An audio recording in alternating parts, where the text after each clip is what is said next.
வானுக்கும் மேலாக உயர்ந்தவர், உமக்கு மேல் ஒருவரும் இல்லையே. அல்லேலூயா அல்லேலூயா அல்லேலூயா ஆமென். அல்லேலூயா அல்லேலூயா அல்லேலூயா ஆமென். ஒருவரால் சிருஷ்டிக்கப்படாமலே தாமாக என்றென்றும் இருப்பவர், ஒருவரால் சிருஷ்டிக்கப்படாமலே. கர்த்தராகிய இயேசு கிறிஸ்து பரலோக ராஜ்யம் பற்றி பேசியிருக்கிற காரியங்களை, அந்த கருத்துக்களை படித்து கொண்டிருக்கிறோம். கடந்த செய்தியிலே அந்த 10 கன்னிகைகள், அதில் பாதி பேர் இயேசுடைய அந்த மணவாளனுடைய வருகைக்கு ஆயத்தமாக இருந்தார்கள். அதில் அதற்காக அவர்கள் தீவட்டியோடு கூட எண்ணெயையும் சேர்த்து கொண்டு போயிருந்தார்கள். ஆனால் அந்த மீதி பாதி பேர் தீவட்டிகளை கொண்டு போனார்கள், ஆனால் எண்ணெயை கொண்டு போகவில்லை. அது எதை காட்டுகிறது என்று பார்த்தால், அந்த எண்ணெயை கொண்டு போனவர்கள் மணவாளனுடைய வருகைக்கு ஆயத்தமாக இருந்தார்கள் என்றும், அந்த எண்ணெய் கொண்டு போகாதவர்கள் மணவாளனுடைய வருகைக்கு ஆயத்தமில்லாதவர்களாக இருந்தார்கள் என்றும் நாம் பார்க்கிறோம். 10 பேரும் மணவாளனை எதிர்கொண்டு போய் அவரை அழைத்து வரதான் போயிருக்கிறாங்க. 10 பேரும் தீவட்டி வச்சுருந்தாங்க. ஆனால் 5 பேர் எண்ணெய் தீர்ந்து போனால் ஊற்றுறதுக்கு எண்ணெய் இல்லாமல், அப்படி ஒரு ஆயத்தம் இல்லாமல் இருந்தார்கள். 5 பேர் தீர்ந்து போனால் என்ன செய்கிறதுன்னு சொல்லி எண்ணெயை கொண்டு போயிருந்தார்கள். அப்போ இந்த இடத்துல ஆயத்தமாக இருந்தவர்கள், ஆயத்தம் இல்லாமல் இருந்தவர்கள், இந்த ஒரு விஷயத்தை நல்லா கவனிக்கிறீங்க. எப்படி ஆயத்தமாக இருந்தார்கள்? இயேசு வந்தால் உடனே பறந்துடணும். இந்த மணவாளன் மணவாட்டியாகிய சபையை அழைத்து கொண்டு போகிறது பைபிளில் ரகசிய வருகை அல்லது ராப்சர் என்று சொல்லுகிறோமே, விசுக்குன்னு சபையை எடுத்துக்கொண்டு போகிறதை பற்றி அங்கே சொல்லுகிறது. இது இயேசுடைய 2ஆம் வருகையை பற்றி சொல்லவில்லை. 2ஆம் வருகைன்னா பொதுவாக என்ன சொல்லுவாங்க? வெள்ளை குதிரையில் அந்தி கிறிஸ்து கள்ளத்திற்கு தரிசனம் பிடிச்சி பாதாளத்தில் அடைச்சிட்டு பிசாசை பிடிச்சி ஒரு பக்கம் கட்டி போட்டுட்டு 1000 வருஷ அரசாட்சி ஆரம்பிப்பார்னு சொல்லுவாங்க. அந்த 2ஆம் வருகை இந்த இடத்துல சொல்லவில்லை. இந்த இடத்துல மணவாளன் வருகிறார் அப்படிங்கிற பேச்சு, அப்புறம் இந்த கன்னிகைகள் அந்த மணவாளனை எதிர்கொண்டு அழைத்து போக வருகிறார்கள் என்ற அந்த பேச்சு. அப்படியானால் இயேசு மேகங்கள் மேல் பிரதான தூதனுடைய சத்தத்தோடு கூட, எக்கால சத்தத்தோடு கூட அங்கே தன்னுடைய சபையை எடுத்துக்கொண்டு போக வருகிற காட்சியை நீங்கள் பாருங்கள். அப்படி வரும்போது கிறிஸ்துவுக்குள் மரித்தவர்கள் முதலாவது உயிரோடு எழுந்து அவரோட போகிறார்கள். 2வது, அந்த சமயத்தில் நம்ம உயிரோடு இருக்கிற நாமும் மறுரூபமாகி அவரோட கூட பறந்து செல்வோம், இப்படி பரலோகத்துக்கு போவோம் அப்படின்னு எழுதியிருக்கு. அப்படியானால் இந்த 10 கன்னிகைகள் அந்த உவமை, அது வரப்போகிற ரகசிய வருகை அல்லது ராப்சர், அந்த சமயத்தில் அவர் சபையை எடுத்துக்கொண்டு போகிறதுக்கு வருகிறார். அந்த சபையை எடுத்துக்கொண்டு போன பிறகு அப்புறமேல் கொஞ்சம் பேர் அப்புறமே எண்ணெய் வாங்கிட்டு வந்துட்டான், கதவை தட்டுறேன் திறக்கிறேங்க அப்படின்னா திறக்க மாட்டார். அவர் வரும்போது ஆயத்தமாக இருக்கிறவங்க போயிடுவாங்க, மீதியெல்லாம் ஆயத்தம் பண்ணுவாங்க, ஆனால் உடனே போக முடியாது.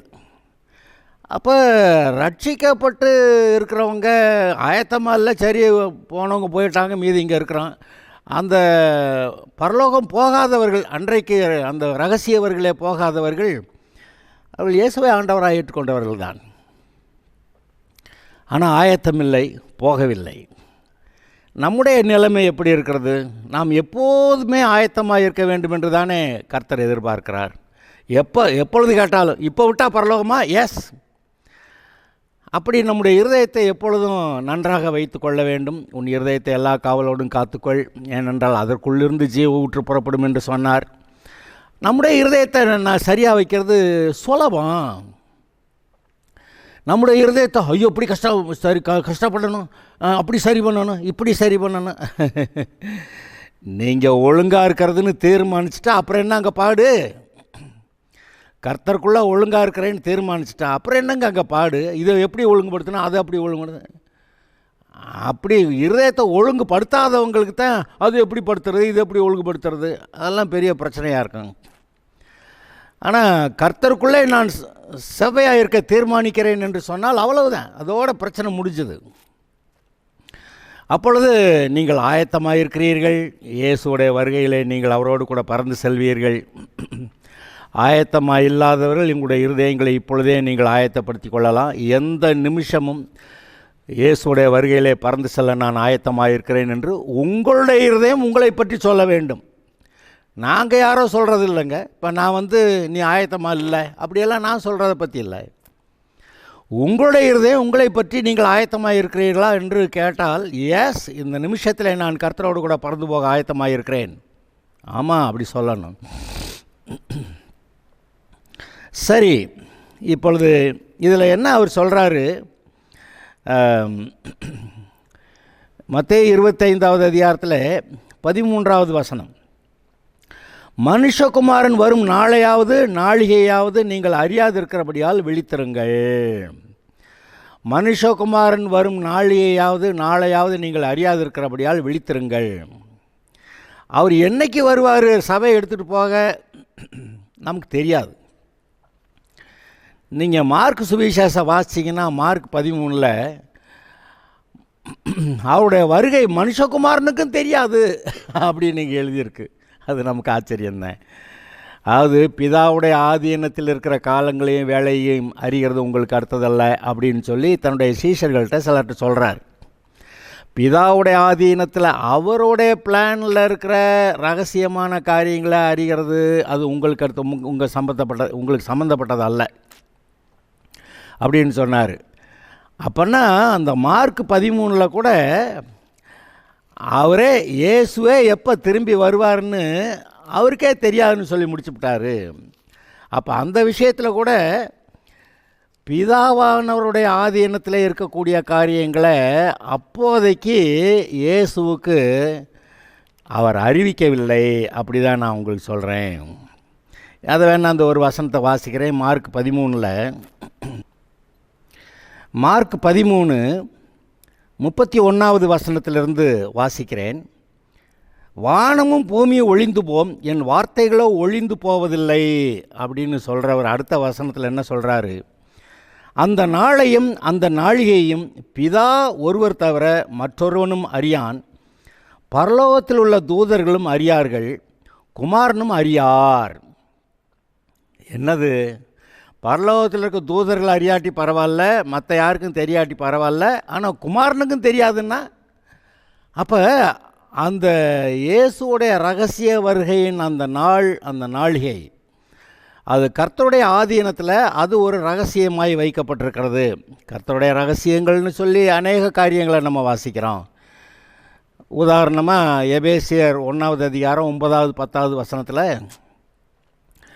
பரலோகத்தில் இருக்கிறவைகளும் பூலோகத்தில் இருக்கிறவைகளுமாகிய சகலமும் கிறிஸ்துவுக்குள்ளே மட்டும் கூட்டி சேர்க்கப்பட வேண்டும் என்று அவர் வைத்திருந்த தம்முடைய ரகசியத்தை இப்பொழுது அவர் அறிவித்தார், வெளிப்படுத்தினார்னு வருத. அப்போ கிறிஸ்துவுக்குள்ளே மட்டும்தான் கூட்டி சேர்ப்பார், வேறு எந்த விதத்துலேயும் ஒருத்தர் ரட்சிக்கப்பட முடியாது. அந்த ரகசியத்தை எங்களுக்கு அறிவித்தார் அப்படின்னு பவுல் எழுதுகிறான். ஆக கர்த்தர் சில காரியங்களே ரகசியமாய் வைத்திருக்கிறார். ஏன்? இந்த ரட்சிக்கப்பட்டு வருகிறவர்கள் எப்பேற்பட்ட ஒரு அற்புதமான வாழ்க்கையை வாழ்வார்கள் என்று அவர் தூதர்களுக்கும் அறிவிக்கவில்லை. அந்த அந்த தீர்க்க தரிசனத்தை அறிவித்தார்களே அவங்களுக்கு கூட அந்த ரகசியத்தை சொல்லலை. அப்படி தானே 1 பேதுரு 1வது அதிகாரத்தில் எழுதியிருக்கு. நான் வாசி காட்டவா? 1 பேதுரு 1வது அதிகாரத்தில் 10 முதல் 12 வசனங்கள். உங்களுக்கு உண்டான கிருபையை குறித்து, ரட்சிக்கப்படுகிறவர்களுக்கு உண்டான கிருபைன்னா எவ்வளவு ஸ்லாக்கியம், அது பெரிதான ஆசீர்வாதம், ஒரு ஆவிக்குரிய பலன், அப்புறம் மறுபடி கிறிஸ்துவை போல பூமியில் ஆளுகை செய்யக்கூடிய அந்த அதிகாரம், அதெல்லாம் அந்த கிருபை. உங்களுக்கு உண்டான கிருபையை குறித்து தீர்க்க தரிசனம் சொன்ன தீர்க்க தரிசிகள் இந்த ரட்சிப்பை குறித்து கர்த்தாய் ஆராய்ந்து பரிசோதனை பண்ணினார்கள். தீர்க்க தரிசனத்தை சொல்லிவிட்டு என்னத்தை சொன்னான் அப்படின்னு அவங்க ஆராய்ந்து பார்த்தார்கள். தங்களில் உள்ள கிறிஸ்துவின் ஆவியானவர் கிறிஸ்துவுக்கு உண்டாகும் பாடுகளையும் அவைகளுக்கு பின்வரும் மகிமைகளையும் முன்னறிவித்த போது இந்த காலத்தை குறித்தார் என்பதையும் அந்த காலத்தின் விசேஷம் இன்னதென்பதையும் ஆராய்ந்தார்கள். அப்பொழுது அவர்கள் நிமித்தமல்ல, இப்போ இருக்கிறமே நமது நிமித்தமே இவைகளை தெரிவித்தார்கள் என்று அவர்களுக்கு வெளியாக்கப்பட்டது. அந்த தீர்க்கதரிசிகள், பழைய ஏற்பாடு தீர்க்கதரிசிகள் அதெல்லாம் சொல்லிவிட்டு அது என்னது இப்படி என்னமோ சொல்கிறாரு அப்படின்னு ஆராய்ந்து பார்த்தா, அப்போ அவங்களுக்கு சொன்னாராம், இது இப்போ இருக்க உங்களுக்கு இல்லை, பின்னாடி வரப்போகிற அந்த சந்ததிக்கு அப்படின்னு சொல்லிட்டாராம் என்று வெளியாக்கப்பட்டது. பரலோகத்திலிருந்து அனுப்பப்பட்ட பரிசுத்த ஆவியினாலே உங்களுக்கு சுவிசேஷத்தை பிரசங்கித்தவர்களை கொண்டு இவைகள் இப்பொழுது உங்களுக்கு அறிவிக்கப்பட்டு வருகிறது. இவைகளை உற்று பார்க்க தேவதூதரும் ஆசையாக இருக்கிறார்கள். அப்போ தேவதூதர் கூட என்ன நடக்குதுங்க, இயேசு இவ்வளோ பெரிய பாடுகளுக்குள்ளே போயிட்டாரு, ஐயோ மரணத்தையே சந்திச்சிட்டாரு, ஐயோ நரகத்துக்கு போயிட்டாரு அப்படியெல்லாம் சொல்லி அவங்க பார்த்துக்கிட்டு அது ஆச்சரியமாக இருந்தது. அப்புறம் என்ன நடக்குது, இந்த ரட்சிக்கப்பட்டு வர்றவங்கெல்லாம் அடையப்பா ஒரு குட்டி கிறிஸ்து போல் எல்லோரும் இருக்கிறதுக்கு கர்த்தர் கிருபை கொடுத்துருக்கிறாரு அப்படின்னு நினச்சி அதை என்னதான் சபையில் நடக்குதுன்னு உற்று பார்க்க ஆசையாக இருக்கிறார்கள் அப்படி போட்டிருக்கு. இன்றைக்கு உங்களுக்கு கர்த்தர் கொடுத்துருக்கிற அந்த கிருபையெல்லாம் நீங்கள் யோசித்து பார்த்து அந்த கிருபையிலே நீங்கள் நடந்து அவைகளை சுதந்திரித்து கொள்வீர்களானால், இயேசு என்ன சொன்னார், என்னிடத்துல விசுவாசமாக இருக்கிறவன் நான் செய்கிற இந்த கிரியைகளையும் செய்வான், இதை விட பெரிய கிரியைகளையும் செய்வான்னு சொன்னாரே, அதனால் பொய்யா சொன்னார். அங்கே இருக்க தூதர்கள்லாம் உட்காந்து என்னதான்ப்பா நடக்குது அப்படின்னு அங்கே பார்த்துக்கிட்டு இருக்கிறாங்க. உங்கள் வாழ்க்கையில் கூட கர்த்தர் செய்கிற மகத்தான காரியங்களை குறித்து அவர்களும் உற்று பார்த்து ஆச்சரியப்படுகிற காரியங்கள் நடக்கும் என்று நான் உங்களுக்கு சொல்லுகிறேன். ஆதலால் அதை பற்றி சற்று கவனமாய் இருப்போமாக. அதில் என்ன எழுதியிருக்கு, மனுஷகுமாரன் வரும் நாளையாவது நீங்கள் அறியாதிருக்கிறபடியால் விழித்திருங்கள்னா எச்சரிக்கையாயிருங்கள். தூங்காமல் முழிச்சுக்கிட்டு இருக்கிறத சொல்ல, எச்சரிக்கையாயிருங்கள். அவர் இன்ன நேரத்தில் வரேன்னு சொல்லிட்டு வரல. As coming will be a sudden thing. திருடன் என்ன சொல்லிட்டா வரேன், எத்தனை மணிக்கு நான் திருடுவேன்னு. திருடன் எப்படி நினையாத வேளையில் வருகிறானோ அதுபோல் மனுஷகுமாரனுடைய வருகை நினையாத நேரத்தில் இருக்கும். ஆதலால் நீங்கள் எப்பொழுதுமே நீங்கள் ஆயத்தமாக இருக்க வேண்டும் என்று சொல்லுகிறார். சரி, அடுத்து இன்னொரு உவமைக்கு நாம் போகலாம். அதில் 14வது வசனம், மத்தேயு 25:14 முதல். அன்றியும் பரலோக ராஜ்யம் புரதேசத்துக்கு பிரயாணமாய் போகிற ஒரு மனுஷன் தன் ஊழியக்காரரை அழைத்து தன் ஆஸ்திகளை அவர்கள் வசமாய் ஒப்பு கொடுத்தது போல் இருக்கிறது. வெளியூர் போகிறான், தன்னுடைய ஆஸ்திகள் எல்லாத்தையும் தன்னுடைய ஊழியக்கார்ட்ட ஒப்பு கொடுத்து, பார்த்துக்குங்கப்பா, கூடுமான வரைக்கும் நல்லா வேலை செஞ்சு நல்லா சம்பாத்தியங்களை பண்ணுங்க அப்படின்னு. அவனவனுடைய திறமைக்கு தக்கதாக ஒரு இடத்துல 5 தாலந்தும், ஒரு இடத்துல 2 தாலந்தும், ஒரு இடத்துல 1 தாலந்துமாக கொடுத்து உடனே பிரயாணப்பட்டு போனான். 5 தாலந்தை வாங்கினவன் போய் அவைகளை கொண்டு வியாபாரம் பண்ணி வேறு 5 தாலந்தை சம்பாதித்தான். அப்படியே 2 தாலந்தை வாங்கினவனும் வேறு 2 தாலந்தை சம்பாதித்தான். 1 தாலந்தை வாங்கினவனோ போய் நிலத்தில் தோண்டி தன் எஜமானுடைய பணத்தை புதைத்து வைத்தான். வெகுகாலமான பின்பு அந்த ஊழியக்காரனுடைய எஜமான் திரும்பி வந்து அவரிடத்தில் கணக்கு கேட்டான். அப்பொழுது 5 தாலந்தை வாங்கினவன் வேறு 5 தாலந்தை கொண்டு வந்து, ஆண்டவனே 5 தாலந்தை இடத்துல ஒப்புவித்தேரே, அவைகளை கொண்டு இதோ வேறு 5 தாலந்தை சம்பாதித்தேன் என்றான். அவனுடைய எஜமானவனை நோக்கி, நல்லது, உண்மை உத்தமமான ஊழியக்காரனே, கொஞ்சத்திலே உண்மையாக இருந்தாய், அநேகத்தின் மேல் உன்னை அதிகாரியாக வைப்பேன், உன்னுடைய எஜமானுடைய சந்தோஷத்துக்குள் பிரவேசி என்றான். 2 தாலந்தை வாங்கினவனும், ஆண்டவனே 2 தாலந்தை இடத்துல ஒப்புவித்தீரே, அவைகளை கொண்டு இதோ வேறு 2 தாலந்தை சம்பாதித்தேன் என்றான். அவனுடைய எஜமான் அவனை நோக்கி, நல்லது, உத்தமும் உண்மையுமான ஊழியக்காரனே, கொஞ்சத்திலே உண்மையாக இருந்தாய், அநேகத்தின் மேல் உன்னை அதிகாரியாக வைப்பேன், உன்னுடைய எஜமானுடைய சந்தோஷத்துக்குள் பிரவேசி என்றான். 1 தாலந்தை வாங்கினவன் வந்து, ஆண்டவனே, நீர் விதைக்காத இடத்துல அறுக்கிறவரும் தெளிக்காத இடத்துல சேர்க்கிறவருமான கடினமுள்ள மனுஷன் என்று அறிவேன். ஆகையால் நான் பயந்து போய் உமது தாளந்தை நிலத்தில் புதைத்து வைத்தேன், இதோ உம்முடைய தாளந்தையை வாங்கி கொள்ளும் என்றான். அவனுடைய எஜமான் பிரதியுத்தரமாக, பொல்லாதவனும் சோம்பனுமான ஊழியக்காரனே, நான் விதைக்காத இடத்துல அறுக்கிறவன் என்றும் தெளிக்காத இடத்துல சேர்க்கிறவன் என்றும் அறிந்திருந்தாயே, அப்படியானால் நீ என் பணத்தை காசுக்காரர் வசத்தில் போட்டு வைக்க வேண்டியதாக இருந்தது. அப்பொழுது நான் வந்து என்னுடையதை வட்டியோடே வாங்கி கொள்வேனே என்றான். அவனிடத்தில் இருந்த தாளந்தை எடுத்து 10 தாளந்துள்ளவனுக்கு கொடுங்கள். உள்ளவனவனோ அவனுக்கு கொடுக்கப்படும், பரிபூர்ணம் அடைவான். இல்லாதவனத்திலிருந்து உள்ளதும் எடுத்துக்கொள்ளப்படும். பிரயோஜனமற்ற இந்த ஊழியக்காரனாகி இவனை புறம்பான இருளிலே தள்ளி போடுங்கள், அங்கே அழுகையும் பற்கடிப்பும் உண்டாயிருக்கும் என்றான். இது ஒரு நல்ல நமக்கு ஒரு போதனையாக இருக்கக்கூடிய ஒரு உவமை. இயேசு சொன்னார், நான் இப்பொழுது என்னுடைய பிதாவிடத்திற்கு போகிறேன், ஆதலால் என்னிடத்தில் விசுவாசமாக இருக்கிறவன் நான் செய்த இந்த கிரியைகளை செய்வான், இதை விட பெரிய கிரியைகளை செய்வான் என்று சொல்லிவிட்டு இயேசு பரலோகம் போய்விட்டார். அதாவது அவர் வந்து நமக்காக ராஜ்யத்தை சம்பாதிக்க போகிறார், சிலுவைக்கு போகிறார், சிலுவையிலே பாடுபட்டார், அங்கே சம்பாதித்தார், நமக்காக சம்பாதித்து விட்டு இப்பொழுது பரலோகத்தில் இருக்கிறார். அவர் திரும்பி வந்து இப்பொழுது நம்மிடத்தில் கணக்கு கேட்கிற காரியமும் ஒன்று இருக்கிறது. அந்த கணக்கு கேட்கிற காரியத்தில் அங்கே என்ன சொல்லப்படுகிறது? ஒருத்தன்ட்ட 5 தாளந்து கொடுத்துருந்தாரு, அவன் இன்னும் 5 சம்பாரிச்சிடுறேன்னு சொல்லி 5 சம்பாரிச்சிட்டான்.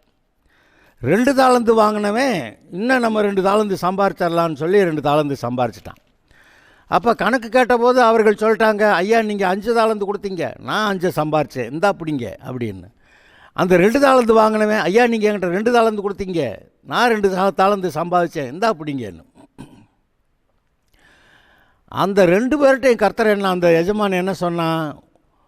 உத்தமமோ உண்மையுமுள்ள ஊழியக்காரர்களே, நீங்கள் உங்களுடைய எஜமானுடைய சந்தோஷத்துக்குள் பிரவேசியுங்கள். எங்க சந்தோஷத்துக்குள் பிரவேசியுங்கள் அப்படின்னு சொல்லியிருக்கிறாரு. எஜமானுடைய சந்தோஷம்னா நமக்கு என்னது? தேவனுடைய பரிசுத்த ஆவியினாலே நமக்கு உண்டாகும் சந்தோஷம். அதை நீங்கள் நினைத்து பாருங்கள். ஆனால் அந்த 1 தாளந்து வாங்கினவே சரியாக இல்லை. ஆனால் என்னத்துக்கடா வம்புன்னு புதைச்சி வச்சுட்டு திரும்பி எடுத்துக்கொண்டு வந்து கொடுக்குறான். அதை கொடுத்தப்ப அவன் என்ன வார்த்தை சொல்லிவிட்டான்? நீ விதைக்காத இடத்துல அறுக்கிறவரும் தெளிக்காத இடத்துல சேர்க்கிறவருமான கடினமான இருதயமுள்ள ஆளுன்னு எனக்கு தெரியுது.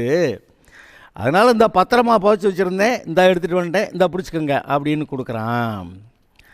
அப்போ அவர் என்ன பண்ணிட்டார்? பிரயோஜனமற்ற ஊழியக்காரனாகி இவனை புறம்பான இருளிலே தள்ளி போடுங்கள், அங்கே அழுகையும் பற்கடிப்பும் உண்டாயிருக்கும். 5 தாளந்து சம்பாதிச்ச 2 தாளந்து சம்பாதிச்ச அவங்கள்ட்ட என்ன சொன்னார்? நீங்கள் உங்கள் எஜமானுடைய சந்தோஷத்துக்குள் பிரவேசியுங்கள் அப்படின்னாரு. இவனை புறம்பான இருளிலே தள்ளி போடுங்கள், அங்கே அழுகையும் பற்கடிப்பும் உண்டாயிருக்கும். அப்போ கர்த்தருக்காக இன்னொரு தாளந்தை சம்பாதிச்சிருந்தான், இவன்கிட்ட 1 தாளந்து தான் கொடுத்தார். அப்போ இவன் இன்னும் 1 தாளந்தை சம்பாதிச்சிருந்தான்னா இவனுக்கும் சொல்லியிருப்பார், உன்னுடைய எஜமானுடைய சந்தோஷத்துக்குள் பிரவேசின்னு சொல்லியிருப்பார். ஆனால் இந்த மனுஷன் கர்த்தர் மேலே ஒரு அவநம்பிக்கையோடு கூட, தன்னுடைய எஜமான் மேலே ஒரு அவநம்பிக்கையோடு கூட, அந்த எஜமானை பற்றி ஒரு நல்ல அபிப்பிராயம் இல்லாத ஆளாக, விதைக்காத இடத்துல அறுப்பார், தெளிக்காத இடத்துல சேப்பாக இருந்தாலும் பயங்கரமான ஆளியா அப்படின்னு சொல்லி இந்த ஆள்கிட்ட வம்பு வச்சுக்கிறக்கூடாது, போய் போச்சு வச்சு எடுத்து கொடுத்துரு அப்படின்னு சொல்லிட்டு அந்த கொடுக்கப்பட்ட தாளந்தை அவன் பயன்படுத்தவில்லை, இன்னொரு சம்பாத்தியம் செய்யவில்லை. அதனால் எஜமானுடைய சந்தோஷத்துக்குள் பிரவேசிங்கள்னு சொல்கிறது போல் என்ன ஆகிப்போச்சு, அழுகையும் பற்கடிப்பும் உள்ள இடத்துல தள்ளுங்க, அது புறம்பான இருளிலே தள்ளி போடுங்கள்ன்றார். புறம்பான இருள், அழுகையும் பற்கடிப்பும் உள்ள இடம்ங்கிறது நரகத்தை குறிக்கிறது. அந்த புறம்பான இருள் இன்றைக்கு நம்முடைய வாழ்க்கையிலும் கூட நாம் ரட்சிக்கப்பட்டிருக்கிறோம். எஜமானனாகிய இயேசுவுக்கு நம்ம ஊழியக்காரர்களாக இருக்கிறோம். இப்போ சிலருக்கு அவங்கவங்க திறமைக்கு தக்கதாக ஒருத்தட்ட 5, ஒருத்தட்ட 2, ஒரு தாளந்து கர்த்தர் கொடுக்குறாரு. அதை ஏன் எனக்கு 5 கொடுக்கலன்னுலாம் யாரும் கேட்க முடியாது. அவங்கவங்க திறமைக்கு தக்கதாக இன்னார்ட்ட இந்த காரியத்தை ஒப்புவிச்சா செய்வாங்க, இன்னார்ட்ட அது செய்ய மாட்டாங்க, அப்படி நமக்கே தெரியுதே. அதுபோல் கர்த்தர் 5 தாளந்து கொடுத்தா இவன் இன்னும் 5 சம்பாதிக்க வாய்ப்பு இருக்குது. இன்னொருத்தன்ட்ட 2 தாளந்து கொடுத்தா அதை போல் இன்னும் 2 சம்பாதிக்க வாய்ப்பு இருக்குது. 2 தாளந்து கொடுக்க வேண்டிய இடத்துல 10 தாளந்து கொடுத்தா அது வேஸ்ட்டு, ஏதாவது ஏமாந்து விட்டால் விட்டுருவான். அதனால் தகுதிக்கேற்றார் போல் கர்த்தர் இந்த தாளந்துகளை கொடுத்துருந்தார். தாளந்துகள்னால் திறமைகள், டேலண்ட்ஸ். அப்போ அவங்கவுங்க திறமையோட இப்போ கர்த்தர் கொடுத்த எக்ஸ்ட்ரா திறமை, அதாவது எப்படி சொல்லலாம், கர்த்தருடைய கிருபை, அது வரங்கள் அப்படின்னு சொல்லலாம். நீங்கள் அவன் உத்தமமாக இருக்கான், அவனுக்கு சில முக்கியமான காரியங்களை செய்யக்கூடிய திறமை இருக்குது, அவனுக்கு சில வரங்களையும் கொடுத்தா அப்போ அதோடு சேர்ந்து அவன் இன்னும் நல்ல சம்பாத்தியங்களை செய்ய வாய்ப்பு இருக்கிறது. அதுபோல் 5 தாளந்து உள்ளவர்களுக்கு 2 தாளந்து கொடுக்கப்பட்டவர்களுக்கு அந்த தாளந்துகளை அவன் ஏற்கனவே சில தாளந்து வச்சுருக்கான், தாளந்து அவனுக்கு இருக்குது. இப்போ இவர் தாளந்துகளை கொடுக்குற வேலை செய்கிறார். அப்போ அவரவர் தங்களுக்கு இருக்கக்கூடிய திறமைகளை கொண்டு சம்பாதிக்கிறார்கள். ஆனால் ஒருத்தர் மட்டும் சம்பாத்தியமாக அது என்னத்துக்கு நமக்கு, அவர் பயங்கரமான ஆள், விதைக்காத இடத்துல சேர்ப்பார், அறுப்பார், தெளிக்காத இடத்துல சேர்ப்பார். கணக்கு அவரமாக இருக்கணும், அவருக்கு கொடுத்தா திருப்பி கொடுத்துடணும். திருப்பி கொடுத்தான். ஆனால் கர்த்தர் சொல்லிட்டாரு, அந்த ஒரு தாளந்து எடுத்து 10 தாளந்து இருக்கிறவன்ட்ட கொடு அப்படின்னு. அவங்கெல்லாம் பக்கத்தில் இருந்தவங்கெல்லாம், ஐயா அவனுக்கு ஏற்கனவே 10 இருக்குது. உள்ளவனவனும் அவனுக்கு கொடுக்கப்படும், பரிபூர்ணம் அடைவான். இல்லாதவனிடத்துலேருந்து இருக்கிறதும் எடுத்துக்கொள்ளப்படும். இன்றைக்கும் பாருங்கள், பணம் இருக்கிறவன்ட்ட பணம் சேர்ந்துக்கிட்டே இருக்குது. இந்த ஏழையாக இருக்கிறவன்ட்ட திரும்ப ஏழையாகிக்கிட்டே போய்கிட்டு இருக்கான். இது நடக்கிற காரியம்தான். அதே போல் கர்த்தருடைய வசனங்களை நீங்கள் சேர்த்து அதன்படி செயல்பட தொடங்கினீங்கன்னா கர்த்தருடைய வசனங்கள் இன்னும் அதிகமாக உங்களுக்கு கொடுக்கப்படும். ஆனால் கொடுக்கப்பட்ட வசனத்தையே நீங்கள் பயன்படுத்தாமல் நீங்கள் வாட்டுக்கு பேருக்கு ஒரு கிறிஸ்தவ வாழ்க்கையை வாழ்ந்தீங்கன்னா இருக்கிறதுனா மறந்து போகும். அவர் எடுக்க வேண்டியதில்லை, மறந்து போகும். வசனங்கள் மறந்து போகும், ஜீவ வசனங்கள் மறந்து போகும். மறந்து போச்சுன்னா எடுத்துட்டாருன்னு அர்த்தம். ஆக இன்றைக்கு நீங்களும் நானும் சற்று கவனமாய் இருக்க வேண்டும். கர்த்தருடைய ஊழியத்தை அசதியாய் செய்கிறவன் சபிக்கப்பட்டவன் ஒரு இடத்துல எழுதியிருக்கா. கர்த்தருடைய ஊழியத்தை அசதியாய் செய்கிறவன் சபிக்கப்பட்டவன் என்று எழுதியிருக்கிறது. ஏன் அசதியாக செய்கிறான்? கர்த்தர் கொடுத்த தாளந்தை சரியாக பயன்படுத்தலை.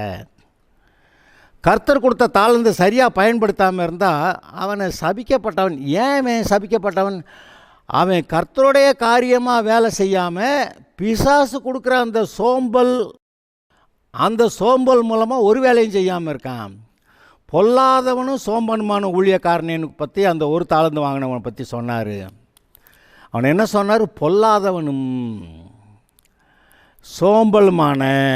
அப்போ இவன் பொல்லாதவனாக வேற இருக்கிறான். பொல்லாதவனாக இருந்து பிசாசுக்கு தன்னுடைய மனதில் இடம் கொடுத்து தன்னுடைய எஜமானனை பற்றி ஒரு நல்ல அபிப்பிராயம் இல்லாதபடி வைத்துக்கொண்டு தன்னுடைய எஜமானனுக்கு நன்றாக வேலை செய்ய வேணும் அப்படிங்கிற மனநிலை இல்லாமல் இவன் இந்த பிசாசு கொடுக்குற ஐடியாவில் தன்னுடைய காலத்தை விரயப்படுத்தினான். காலங்களை பிரயோஜனப்படுத்தி கொள்ளுங்கள் என்று எழுதியிருக்கிறது. அப்போ சமயம் வாய்த்தாலும் வாய்க்காவிட்டாலும் சுவிசேஷத்தை ஜாக்கிரதையாய் பிரசங்கம் பண்ணுங்கன்னு எழுதியிருக்கு. அப்போ அதை விட்டுட்டு நமக்கு எங்கே போய் சுவிசேஷம் ஒருத்தர் கேட்க மாட்டேங்கிறாங்க அப்படின்னு படுத்துட்டா அப்போ அதான் இந்த பொல்லாதவனும் சோம்பனுமான ஊழியக்காரன் கதையில் வருது. அதனால் அருமையானவர்களே, சற்று கவனியுங்கள். இந்த மனுஷன் எல்லாருக்கும் கொடுத்தது மாதிரி இவனுடைய திறமைக்கு தக்கதாக கொடுக்கப்பட்டது. அவனுக்கு திறமை இருக்கிறது, இன்னும் ஒரு தாளந்து சம்பாதிக்கக்கூடிய திறமை இருக்கிறது. ஆனால் இவன் பிசாசோடைய பேச்சை கேட்டு இவன் பொல்லாதவனை ஆயிட்டான், சோம்பல்னவனாக ஆயிட்டான். ஒரு இடத்துல ஏசு சொல்லுவார், என்னோட சேர்க்காதவன் சிதறடிக்கிறான். அப்புறம் இன்னொரு இடத்துல சொல்லுவார், நமக்கு அனுகூலமாக இருக்கிறவன் நமக்கு எதிராக இருக்க மாட்டான் அப்படி சொல்லுவார். நம்முடைய பட்சமாக இருக்கிறவன் நமக்கு விரோதியாக இருக்க மாட்டான் அப்படி சொன்னார். நமது பட்சமாக இருக்கிறவன் நமக்கு விரோதியாக இருக்க மாட்டான் அப்படி சொன்னார். என்னோட சேர்க்காதவன் சிதறடிக்கிறான் அப்படின்னாரு. அப்போ ஜனங்களை கர்த்தரோட சேர்க்கலைன்னாவே அந்த ஜனங்களை நம்ம சிதறடிக்கிறோம்னு கணக்குக்கு வருது. வர்றாங்க, இயேசுவை ஏற்றுக்கிறாங்க, சபைக்குள்ளே அவங்களை நன்றாக போதித்து நடத்தும்படியாக கர்த்தர் கட்டளையிட்டிருக்கிறார். அப்படி அவர்கள் எல்லாரும் அவர்களுடைய ஆத்ம தேவைகளை சந்திக்கிற அளவிலே நம்முடைய வார்த்தைகள் சபையில் இருக்க வேண்டும். அப்படியே வார்த்தைகள் சபையில் இருக்கும்போது அந்த ஆட்கள் கர்த்தருக்குள்ளாக நான் சரியாக கர்த்தருடைய வசனத்தை புசித்து பரிசுத்த ஆவியினாலே தாகம் தீர்க்கப்பட்டு இருக்கிறார்கள். ஆனால் அவங்க எங்கேயும் போனால் கண்டுக்கிற மாட்டேன் அப்படின்னாக்க அப்போ சிதறடிக்கிறார்கள். பிசாசு வந்து ஆத்துமாக்களை கூட்டிகிட்டு போகிறான்னா இவங்க விட்டுட்டாங்கன்னா அப்போ ஆத்துமாக்களை சிதறடிக்கிறார்கள். என்னோட சேர்க்காதவன் சிதறடிக்கிறான் அப்படின்னார். நமது பட்சத்தில் இருக்கிறவன் நமக்கு விரோதமாக இருக்க மாட்டான் அப்படி சொல்கிறார். அப்போ நம்ம யோசித்து பார்த்து நம்முடைய காரியங்களில் நாம் செவ்வையாக இருக்கிறது மிகவும் அவசியமாக இருக்கிறது. நான் இதை வாசித்து காட்டுறேன். அன்றைய மனுஷகுமாரன் தமது மகிமை பொருந்தினவராய் சகல பரிசுத்த தூதரோடு கூட வரும்போது தமது மகிமையுள்ள சிங்காசனத்தில் மேல் வீற்றிருப்பார். அப்போ இயேசுவானவர் வந்து நம்மக்கிட்ட கொடுக்கப்பட்ட தாளந்துகளுக்கெல்லாம் கணக்கு கேட்டு வாங்கின பிறகு அங்கே என்ன எழுதியிருக்கு? மனுஷகுமாரன் தமது மகிமை பொருந்தினவராய் சகல பரிசுத்த தூதர்களோடு வரும்போது தமது மகிமையுள்ள சிங்காசனத்தின் மேல் வீற்றிருப்பார். அவர் ஏதோ ராஜ்யத்தை பெற்றுக்கொள்ள போனார், ஆனால் வரும்போது ராஜ்யத்தை பெற்றுக்கொண்டு வர்றார். பெற்றுக்கொண்டு வந்து 1000 வருஷ அரசாட்சியில் அவர் அங்கே சிங்காசனத்தில் இருக்க போகிறார்.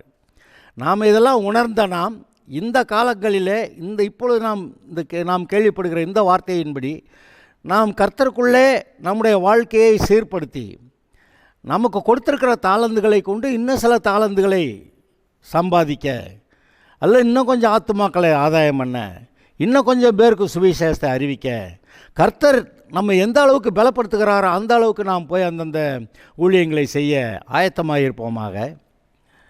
கர்த்தர் உண்மையுள்ளவர்.